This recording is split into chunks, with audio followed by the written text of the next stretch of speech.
Pila man gyud ang bahin sa matag erediro sa yuta. Kabahin sa dako kayong lalis o kagubot sa mga erediro. Labi na mga managsuon. Kay wa sila nagkasabot kung pila man gyud ang ilahang bahin sa butang. Labi na yuta ang hisgutan. Mao ni ang atuang hatagan og tema sa atuang programa. Pila man gyud ang bahin sa matag erediro sa yuta. Pila man. Pananglitan, o maghisgot kita og kabtagan, doon naman ko'y mga butang nga exclusive nga butang sa isig ka kapikas.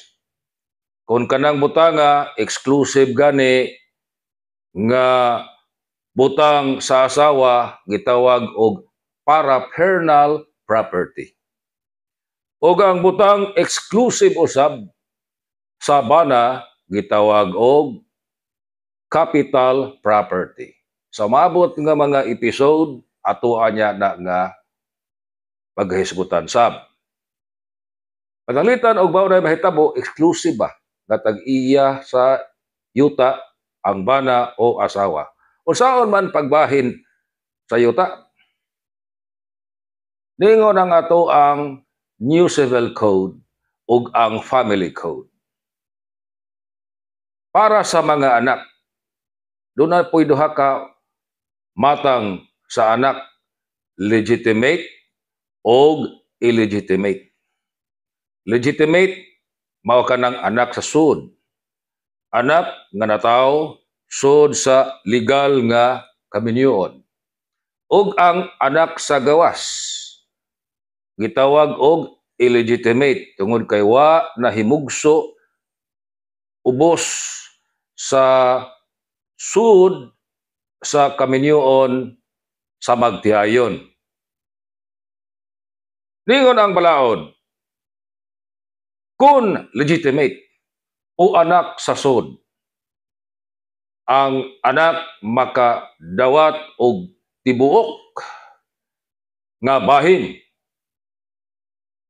Ang anak sa gawas, ang iyang bahin, katunga sa madawat sa illegitimate.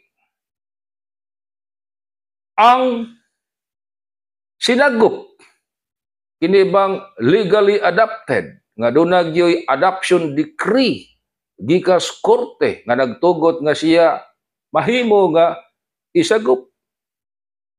Kung pilay bahin sa legitimate nga anak, mausab na ang bahin sa adopted. Sa kapikas, pilay bahin. O pilay bahin sa legitimate nga anak, maupod na ang bahin sa kapikas.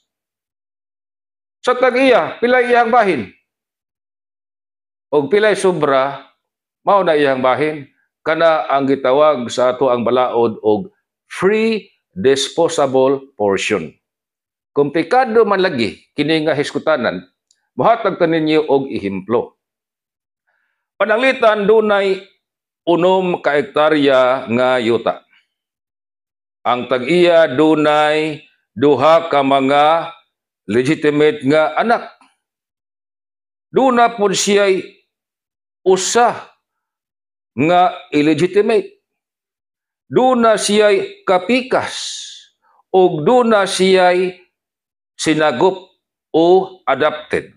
Unsaon man ipagbahin ang 6 ka hektarya? Kay 6 man ka hektarya, matag legitimate nga anak, 2 man sila kabuok, tag sa ka hektarya matag usa kadtong mga anak sa sud. Ang anak sa gawas, ningon man ang balaod, katunga sa share sa legitimate, ang iyang bahin tunga sa hektarya.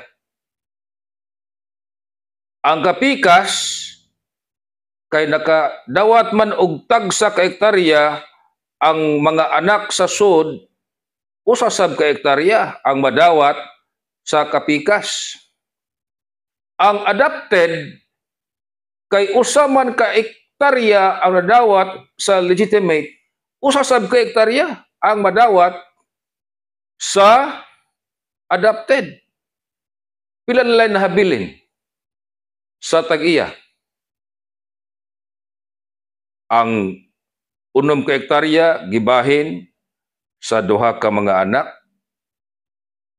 matag sa ka hektarya matag usa ka illegitimate nga dunay tunga sa hektarya, ang kapikas dunapoy usa ka hektarya, ang sinagop dunapoy usa ka hektarya. Ang 6 ka hektarya human gidistribute ngadto sa mga heredero na ay nahabilin nga tunga sa hektarya. Kadtong tunga sa hektarya mao kadto ang gitawag sa balaod og free disposable portion.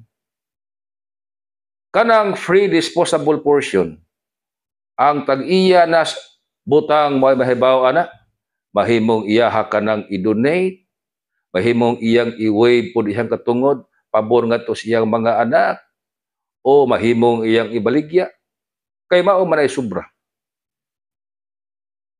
Karon arita sa mas simple nga ehemplo. Atong wagtangon sa lista ang illegitimate ug ang adopted. Pananglitan dunay 8 ka hektarya. Dunay 2 ka mga anak. Unya dunay 1 ka asawa. Unsaon man ni pagbahin ang 8 ka hektarya? Sa ingon nga pamaagi, ang 8 ka hektarya bahino ni sa ingon ani 2 ka hektarya sa 1 ka anak, 2 sab ka hektarya sa 1 ka anak, kay 2 man lagi ka anak, 2 pod ka hektarya sa kapikas. Pila nahabilin sa tag-iya? 2 ka hektarya. Kadtong 2 ka hektarya mao kadto ang gitawag og free disposable portion. Kadtong free disposable portion, pwede nga ang tag-iya sa yuta iyang ibaligya, iyang i-donate, o iyang i-waive iyahang right niana, o depende na sa tag-iya sa yuta ug unsaon niya ang sobra. Kadto ang simple kayo nga paghisgot nato sa pamaagi sa pagbahin sa yuta para dili magkagubot ang mga heredero.